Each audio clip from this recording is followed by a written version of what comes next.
힘든 세월을 이겨낸 후에야 새 생명을 싹 틔울 수 있었습니다.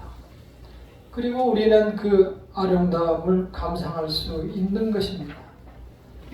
그래서 모름지기 이 생명이 존재하고 성장하는 데에는 말할 수 없는 아픔들을 잉태하며 새로운 생명들을 낳게 되는 것입니다. 우리가 그 여름의 무더위를 다시 이기고 결실의 계절을 맞기 위해서는 이 아픈 봄을 견디며 이겨나가야만 우리가 주의 은혜를 누릴 수 있습니다. 오늘 하나님께서 말씀으로 명령하십니다. 먼저 너보다 잘 나가는 이웃과도 박수 쳐주고 함께 살아라. 두 번째는 너보다 못해 보이는 이웃에게라도 겸손하게 살아라. 너에게 못된 짓 하는 이웃에게 밥을 사줘라. 너를 박해한 사람을 축복해줘라. 억울하겠지만 원수 갚는 일은 하나님께 맡겨라. 이 말씀을 들으시고 어떠한 생각이 드십니까? 모두가 예스입니까? 아니면 노입니까? 그건 아니지라는 생각이 드실 겁니다.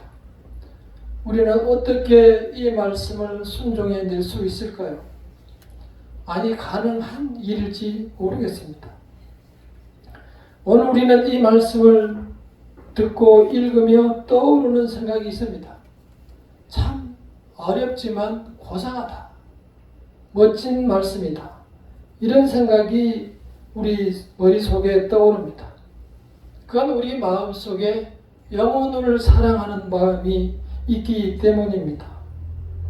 그 영혼을 사랑하는 마음, 그것은 우리 마음에 심겨져 있습니다.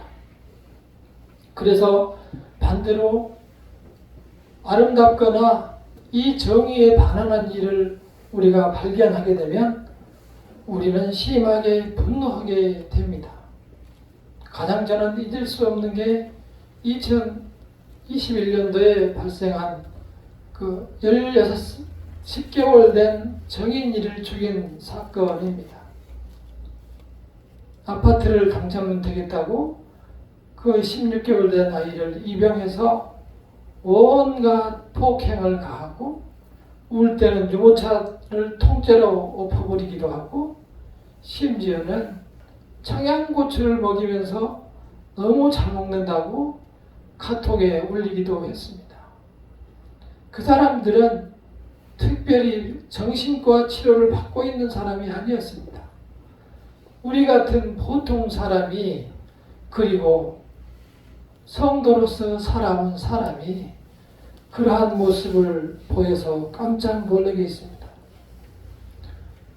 부검 결과를 본 판사는 유례없이 장기가 손상되었다라고 하면서 처음에 무기징역을 선고했다가 35년으로 감형돼서 복역 중에 있습니다.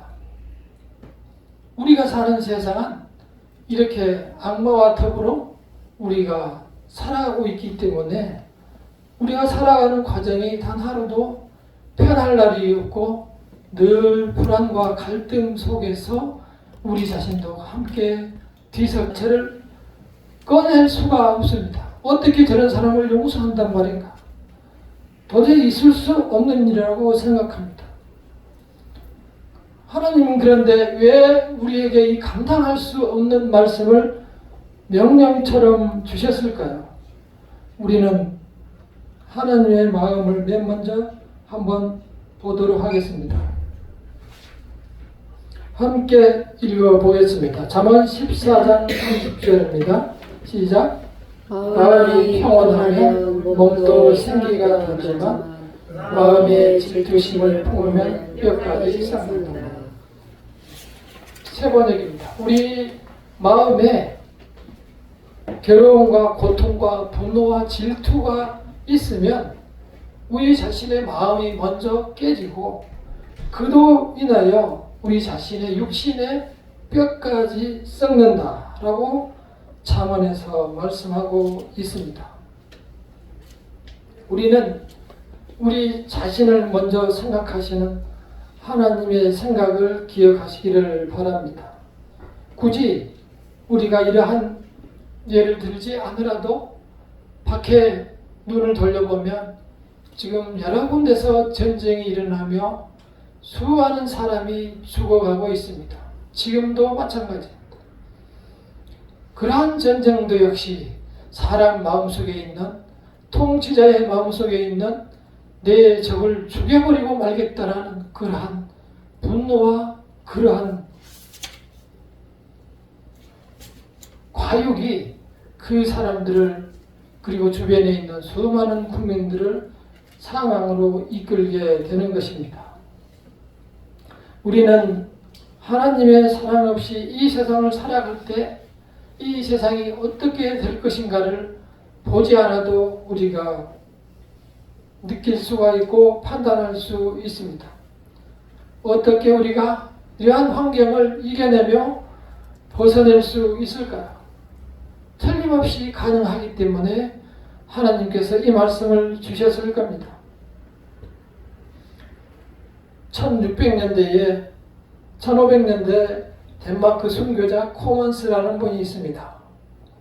우리처럼 일반 성도였습니다. 우리처럼 일반 성도였지만 그때 당시에는 온 세상이 로마 카톨릭이 지배하고 있었기 때문에 거기에서 배반하거나 다른 교리를 가리키면 이단이라 하여 강력한 처벌 또는 살인, 방화, 교수형에 처하는 아주 심한 무서운 세상이었습니다. 종교개혁을 일으킨 루터 역시 그러한 카톨릭의 사제 중에 한 명이었습니다. 그러나 그는 말씀을 읽고 심한 혼란을 일으켰습니다. 어떻게 이 말씀이 지금 우리가 형식적으로 믿는 이 교리와 어떻게 같을 수가 있을까? 자기가 생각하고 느끼고 판단한 바로는 이 현실과 하나님의 성경의 말씀은 너무 다르다는 것입니다. 그래서 공개적으로 도전장을 낸 것이 종교개혁입니다. 그 내용은 그렇습니다. 오직 성경으로, 오직 하나님의 은혜로, 우리는 죄인되지만 오직 하나님의 은혜로 살 수 있다. 그리고 오직 그리스도의 십자가로, 오직 하나님께 영광으로 돌리며 우리는 살아가야 한다. 그리고 오직 믿음으로 우리가 이겨내야 한다. 이 5가지 기치를 내걸고 종교개혁을 시작했고 이를 따르는 수많은 성도들이 일어났었습니다. 그 중에 한 사람이 바로 이 코먼스라는 성도였었는데요. 그 역시 예수를 믿는다는 이유로 다른 것이 없습니다. 우리 같은 성도로서 예수를 믿는다는 이유로 이제 감옥에 갇히게 되었습니다. 그는 감옥에서 친구들에게 편지를 씁니다. 함께 읽어보겠습니다. 시작. 우리는 믿음이 있기에 위로를 받습니다. 우리는 소망이 있기에 환난을 두려워하지 않습니다. 우리는 사랑이 있기에 우리의 적을 용서합니다. 우리는 갇혀있는 중에도 하나님의 약속으로 인해 즐거워하고 착고를 자랑스러워합니다. 옥중에서 이렇게 썼습니다. 이 착고는 발목을 채워놓는 고리인데요. 이렇게 채워있는 상태에서도 이를 자랑스럽게 생각하는 그러한 믿음으로 하늘나라의 소망을 가지고 또한 하나님의 사랑으로 세상을 이겨내며 우리의 적을 용서하며 편지를 썼습니다. 그 마음속에는 이미 전에 느끼지 못했던 새로운 무엇인가가 있었던 겁니다. 그 세상에 있는 것들이 아무것도 두렵지 않았습니다. 또다시 친구들에게 이야기했습니다. 나는 이미 혼자가 아니고 아브라함과 이삭과 야곱의 하나님과 같이 있다. 그분은 나의 위로자이시고 장차 나의 상급이 되시는 분이고 나는 매 시간마다 육체로부터 벗어나기를 고대하고 있으니 하나님께서 끝까지 나에게 힘주시기를 기도해 주세요. 이렇게 친구들에게 전했습니다. 재판할 시간이 되었습니다. 재판관이 물어봅니다. 그 신앙을 버리고 다시 우리 가톨릭으로 돌아오면 살려주겠다. 죽음을 선택할래? 종교를 버릴래? 그때 대답했습니다. 나는 이 신앙을 위해서 기꺼이 죽을 뿐만 아니라 가장 극심한 고통도 달게 받겠소. 이렇게 대답하고 오히려 이 노래를 부릅니다. 시편 34편을 그들은 노래하며 말씀을 전하며 모두 불 속으로 뛰어들었습니다.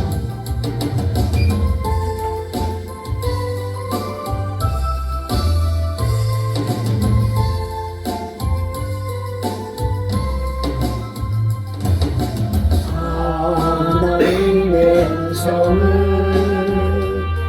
고작이 원하며 이를 들으신 너의 기도를 들어주신다네. 깊은 거리와 사랑에서 끌어주시고 나의 발을 반석 위에 세우시사 나를 든든히 하셨네. 새 노래로 부르자라 하나님께 올릴 찬송을 새 노래로 부르자 하나님의 사랑을 주를 의지하고 교만하지 않으면 거짓에 치우치지 아니하면 어디 있으리라. 여호와 나의 주는 크신 권능의 구주라. 주의 크신 손으로 우리들을 사랑하여 주시네. 새 노래로 부르자라 하나님께 올릴 찬송을 새 노래로 부르자 하나님의 사랑을.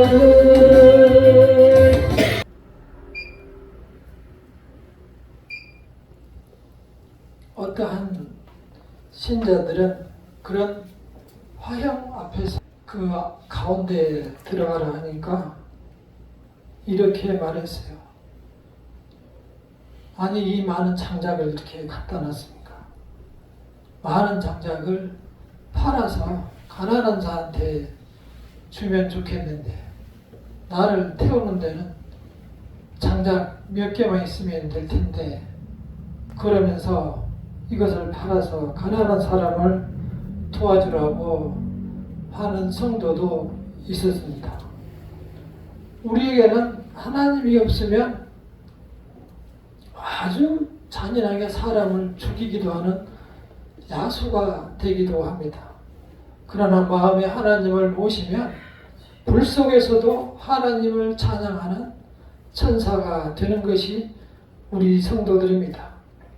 우리는 오늘 하나님의 이 말씀을 가슴에 새기기를 원합니다. 원수를 사랑하라. 배고픈 원수에게 먹을 것을 주어라. 악에게 지지 말고 선으로 악을 갚으라. 우리 삶이 힘겨우면 우리는 지난 날을 돌아보며 회개하고 반성합니다. 우리가 지난 날 수많은 실수와 크고 작은 실수들로 인해서 많이 힘들었습니다.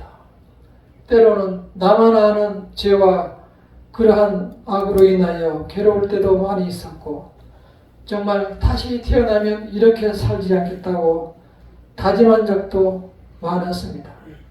그렇게 우리는 행동으로 또는 마음으로 지은 죄가 많습니다. 그럴 때마다 우리는 회개하고 다시 일어서며 내 자신에게 말합니다. 할 수 있다. 다시 해보자. 좋은 날이 올 것이다. 너는 틀림없이 된다. 이렇게 하면서 스스로 위로하며 내 자신을 다독여 세웠습니다. 우리가 아무리 실수가 많은, 정말 남들 보기에는 손가락질하고 저주받을 인간이었지만 우리는 우리 자신을 그렇게 사랑했기 때문에 내 자신을 버릴 수가 없었고 다시 이렇게 일으켜 세웠습니다. 그것은 남들보다 내 자신을 사랑하기 때문입니다. 하나님께서 내 이웃을 내 몸과 같이 사랑하라 라고 하신 말씀은 바로 그러한 마음으로 너를 사랑하는, 이웃을 사랑하라는 것입니다. 너에 대해서 그렇게 적용하듯이 죄는 미워하되 사람은 미워하지 말라는 것이 이 하나님의 뜻입니다. 우리는 또 다른 예를 보도록 하겠습니다. 성도에게는 국적이 따로 없습니다. 우리 성도는 천국이 우리의 나라이기 때문입니다. 손양원 목사님에 대해서 다시 한번 말씀드립니다. 여수 애양원 교회에서 그 나환자들과 같이 살아가며 피고름을 빨아냈고 그들과 평생을 지냈습니다. 여수 반란 사태가 일어났을 때 이 다 큰 청년이 된 두 아들을 죽인 그 친구가 있었습니다. 그들을 양자로 삼았습니다. 그 딸이 아버지 제발 용서는 해주되 그렇게 양자로 삼는 일은 하지 말라고 울부짖으며 사정을 했습니다. 그럴 대답하기를 용서로는 안 된다. 하나님께서 원수를 사랑하라고 하셨으니 그 원수를 사랑해야 한다며 양자로 삼아 집에서 같이 살았습니다. 죄로 생각하면 찌려 죽일 만큼 다시 죽여도 분이 안 풀릴 만큼 정말 미운 사람이지만 하나님의 사랑을 그는 억지로 마음으로 용서하려고 노력했습니다. 그렇게 하나님의 그리스도의 십자가는 우리의 돌처럼 굳어버린 마음을 녹이고 쇳덩어리처럼 차가워진 마음을 용광로 같은 곳으로 다시 회복시켜 줍니다. 그 사랑의 씨앗이 우리의 마음속에 있고 우리가 다시 이 봄에 살리기를 간절히 소망합니다. 따스한 봄철이 되었습니다. 우리의 마음을 열고 하나님을 향하여서 마음을 여시고 다시 이 말씀을 생각하시기를 바랍니다. 함께 읽어보겠습니다. 너희 듣는 자에게 내가 이르노니 너희 원수를 사랑하며 너희를 미워하는 자를 선대하며 너희를 저주하는 자를 위하여 축복하며 너희를 모욕하는 자를 위하여 기도하라. 너의 이 마음을 이 뺨을 치는 자에게 적방도 돌려대며 내 겉옷을 빼앗는 자에게 속옷도 거절하지 말아라. 하나님께서는 우리에게 또 이렇게 당부를 하셨습니다. 그리고 또 한 가지 이 말씀을 주셨습니다. 함께 읽어보겠습니다. 해골이라는 곳에 이르러 거기서 예수를 십자가에 못 박고 두 행악자로 그렇게 하니 하나는 우편에 하나는 좌편에 계시니라. 이에 예수께서 이르시되 아버지 저들을 사하여 주옵소서 자기들이 하는 것을 알지 못함이니이다 하시더라. 그들의 그의 옷을 나누어 제비 입으세. 예수께서는 십자가에 자기가 두 손에 못을 받고 있으면서 발에도 못을 받고 있으면서 저들을 용서해 달라고, 그리고 저들이 하는 일을 알지 못한다고 용서해 달라고 하나님께 부탁을 하고 있습니다. 우리는 그 원수를 하나님께 맡기시기를 바랍니다. 오늘 성경에서 보셨듯이 하나님의 진노하심에 맡기라고 했습니다. 하나님께서 그냥 두지 않겠다는 겁니다. 하나님이 진노하셨어요. 반드시 갚을 기회가 있는데 원수가 없는 일이 하나님께 있으니 하나님께 맡기라고 하는 것입니다. 우리는 이 말씀을 오늘 마음에 새기며 어쩌면 세상이 이렇게 마음대로 안 될까? 왜 이렇게 이상할까? 라고 생각하겠지만 우리는 당연히 그런다. 악이 가득한 세상에 당연히 그렇게 될 것이라고 받아들여야 합니다.